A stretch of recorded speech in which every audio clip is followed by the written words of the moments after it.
बुआई के बाद जब तुम्हारे से अंकुरण निकाल आता है और खरपतवार जब 3 से 4 पत्ते के हो जाते हैं तो उसे कैसे नियंत्रण करें, इसके लिए कौन सी दवाई है, तो उस पर आज हम आपसे ये बात करने जा रहे हैं। तो दोस्तों, बहुत ही सेलेक्टिव, बहुत अच्छी जो इसके लिए है वो है बिस्पायरीबैक के नाम से जो तत्व आता है, बिस्पायरीबैक सोडियम 10% EC। तो ये जो बिस्पायरीबैक है ये मार्केट में जो जिस ब्रांड के साथ आती है उसको हम नॉमिनी गोल्ड कहते हैं। तो नॉमिनी गोल्ड जो है वो धान के लिए बहुत सही इमरजेंस है, खरपतवार नियंत्रक है, और इसका उपयोग हम धान के 15 से 20 और 25 दिन अधिकतम इसके बीच में हमको कर लेना चाहिए।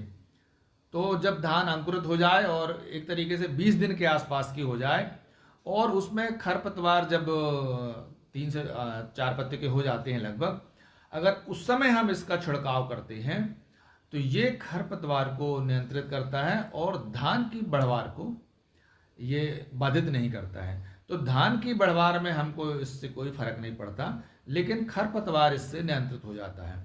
अब इसके लिए ज़रूरी है कि एक तो हमको खेत में हल्की नमी होना ज़रूरी है, और दूसरा ये है कि जब हम इसका छिड़काव करें तो उस समय तेज़ धूप नहीं होना चाहिए और उस समय बहुत तेज़ हवा भी नहीं चलनी चाहिए, तब हम इसका छिड़काव करें। और इसके लिए अनुकूल समय होता है कि या तो बिल्कुल सुबह सुबह करें या हम इसको शाम के समय करें। तो और खेत में हम पानी जो जब हम छिड़काव करें उसके 24 घंटे तक हम खेत में किसी तरह का पानी ना डालें और हम उसको जैसा है खेत को उसी तरह का हम उसको रहने दें।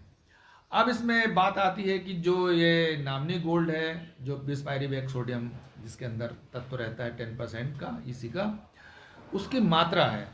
तो मित्रों, ये जो उसकी मात्रा है, ये मात्रा हम जो सही मात्रा 100 से 120 मिलीलीटर प्रति 150 लीटर से लेके 200 लीटर पानी में, माने आप पानी पहले भर लीजिए ड्रम में 200 लीटर के आसपास भर लीजिए और उसमें आप 120 100 से लेके 100 ग्राम से लेके 120 ग्राम जो मिलीलीटर में हम नापते हैं उतना दवाई उस पर पूरा घोल लीजिएगा और इसके बाद आप स्प्रे पंप से इसको छिड़काव कर दीजिएगा।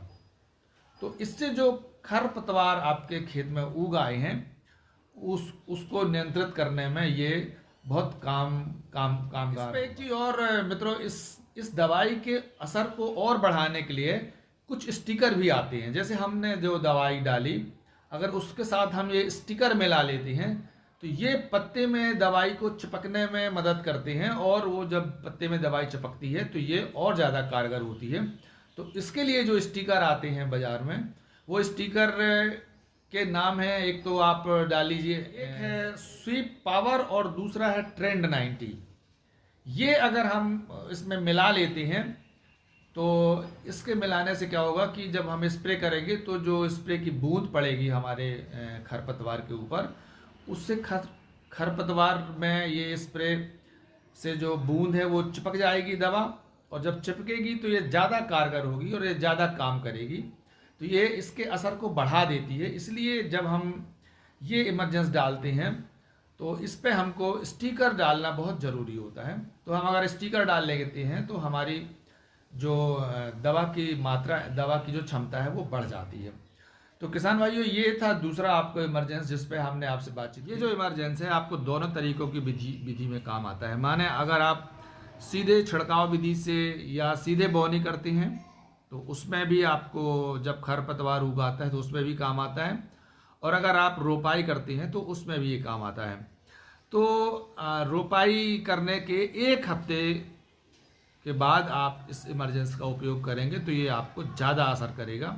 और ये सुझाव कैसा लगा, और हम आपसे आखिरी में फिर से हम आपसे ये कहना चाहते हैं कि देखिए, आपको अपने नज़दीकी जो कृषि विभाग है वहाँ आपको ज़रूर जाना चाहिए और जो सहायक कृषि विस्तार अधिकारी हैं या कृषि विस्तार अधिकारी हैं या वरिष्ठ कृषि विस्तार अधिकारी हैं या आपके नज़दीकी केवी के हैं जो कृषि विज्ञान केंद्र हैं, वहाँ जाके आप इनके बारे में और जानकारी आप अगर हासिल करेंगे तो ये आपकी जो खेती बाड़ी है उसके लिए बहुत अच्छा रहेगा।